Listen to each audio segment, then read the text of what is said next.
Saya tidak pernah membela Panji Gumilang. Pertama, saya tidak kenal Panji Gumilang. Dia tinggal di Indramayu, saya tinggal di Jakarta. Lebih karena dia kakak kelas saya di Gontor. Saya dari Gontor, dia lulusan Gontor. Pesantrennya besar, saya datang. Kan boleh ilmuwan datang. Jadi beda dengan cara berpikir filosofis dengan berpikir tentang hukum. Dan kita ketika menghukum bukan berarti kita suci. Disampaikan dengan cara sebebas-bebasnya dan ini melanggar ketentraman, ya, ketertiban yang menimbulkan kegaduhan, itu bukan lagi pendapat.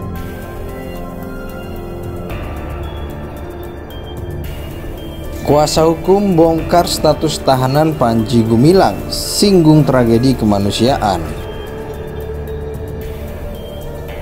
Sangat gembira bahwa pada akhirnya Panji Gumilang menjadi tersangka.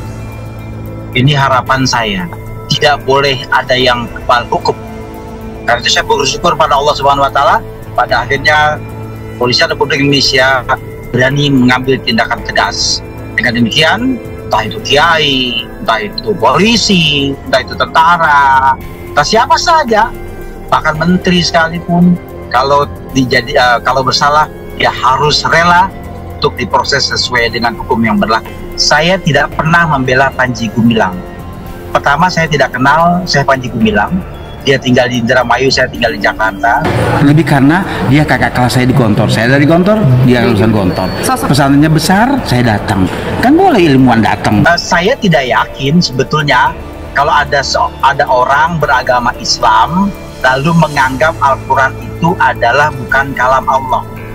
Menurut saya dia bukan Muslim. Menurut saya, kalaulah kitab suci Al-Quran itu dinyatakan oleh Rasulullah sebagai karangan beliau, saya nggak akan beriman.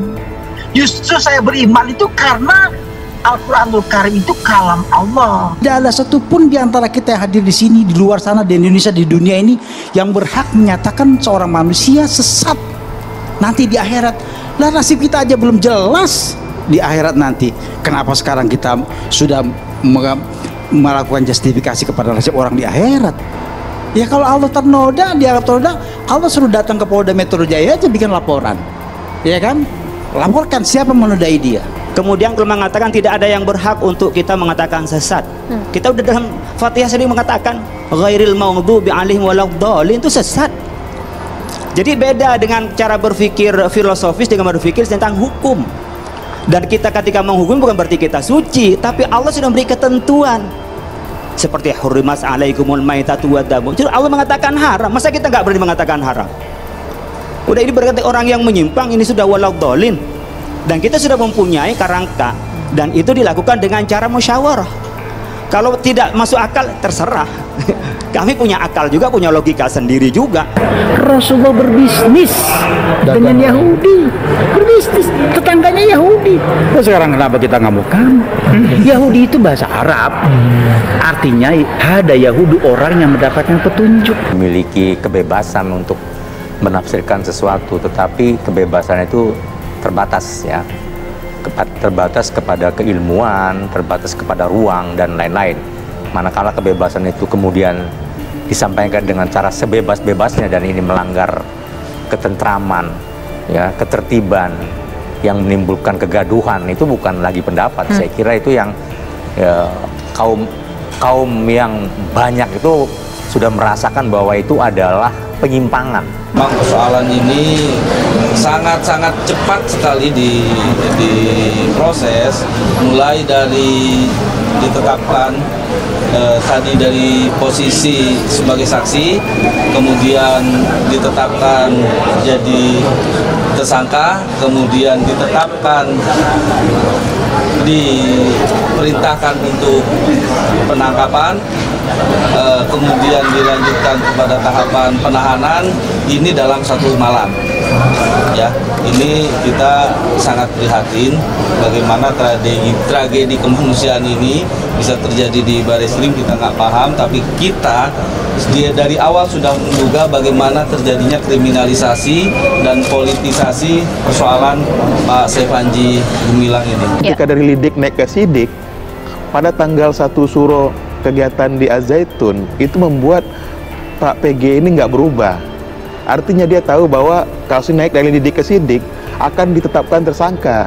Tapi justru kemudian yang terjadi di Az-Zaitun tanggal 1 Suro itu diundang semua tokoh-tokoh dan menyampaikan orasi-orasi yang kemudian membuat rame di publik. Ya. Artinya ini mendorong percepatan oleh penyidik bahwa kalau dibiarkan di luar, ini saudara PG ini akan membahayakan. Jadi artinya kalau penangguhan penahanan tadi disampaikan oleh pengacaranya, seharusnya pengacaranya membisik di 1 Suro itu, jangan pancing kemudian terjadi kerusuhan lagi. Nah ini ternyata pengacaranya nggak melakukan itu kepada Pak Panji Gumilangnya. Kuasa hukum pimpinan Pondok Pesantren Al-Zaitun Panji Gumilang Hendra Effendi mengungkapkan kondisi kliennya yang telah ditetapkan sebagai tersangka kasus dugaan penistaan agama.